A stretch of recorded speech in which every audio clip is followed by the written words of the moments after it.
มองไฟลามฟางที่ไม่อยู่กลางทุ่งนาเที่ยงหน้าแล้งเดือนห้า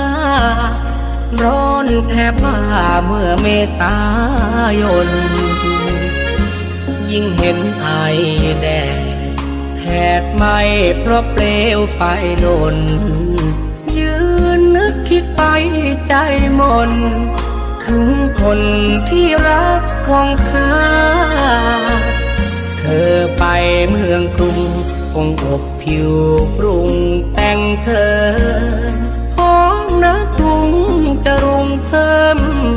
เด่นกว่าเดิมที่เคยทำนาตัวเป็นลู